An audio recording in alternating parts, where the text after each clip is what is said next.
मूर्खों कभी सोचा है जो तुम्हारे जेब में पैसा है तुम मूर्ति पर चढ़ा रहे हो, वो कितने गंदे हाथों से निकल कर आया है और कहां कहां से आया है। ध्यान से सुनना, मूर्खों में जो बताने जा रहा हूं विचार जरूर करना। एक मटन और मुर्गे वाला दुकान चलाता है, वो अपने हाथों से पैसे छूता है। उसकी दुकान पर खुले में मांस रखा रहता है और पैसे भी वहीं पास में रखे रहते हैं। जब एक आदमी उससे मांस खरीदता है 50 रुपए का और उसे 100 का नोट देता, और मांस वाले ने 50 रुपए उसको वापस दे दिए और वो 50 का नोट लेकर चल दिया। फिर बाजार में दुकान से सब्जी खरीदता है और वो नोट सब्जी वाले को दे देता है।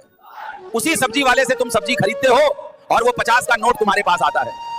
योग से तुम मंदिर चले जाते हो, ये किसी धार्मिक अनुष्ठान पे चले जाते हो, तुम वही 50 का नोट भगवान की मूर्ति के पास रख देते हो, शिवलिंग पे चढ़ा देते हो। एक 50 का नोट, 10 का नोट, 20 का नोट कितने गंदे हाथों से और किस जगह से निकाल कर आता है। शराब के ठेकों से, मदिरा की दुकानों से पैसे जाते हैं और आते हैं।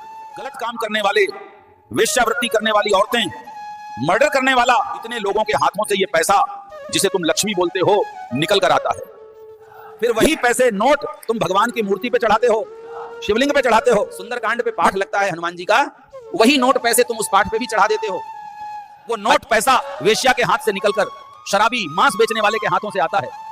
वो अब तुम विचार करो कि पैसे मूर्तियों पर चढ़ाना चाहिए या नहीं।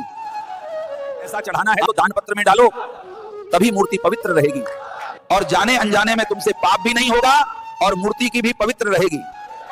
भगवान की मूर्ति हमेशा पवित्र रहती हैं, उनको छूना भी नहीं चाहिए। पैसा चढ़ना है तो दान पत्र में डालो, इससे मूर्ति की पवित्रता बनी रहेगी। अनजाने में तुमसे पाप भी नहीं होगा, पैसा बहुत गलत हाथों से निकाल के आता है।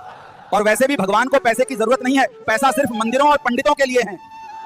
पैसा जिसे तुम लक्ष्मी कहते हो, यह भी दो प्रकार की है, एक लक्ष्मी है और एक अलक्ष्मी है, और दोनों में ही अंतर है।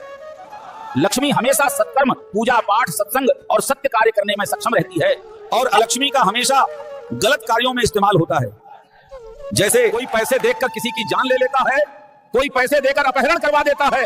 जितने भी गलत कार्य होते हैं पैसे लेन देन करके, वो सब आलक्ष्मी है।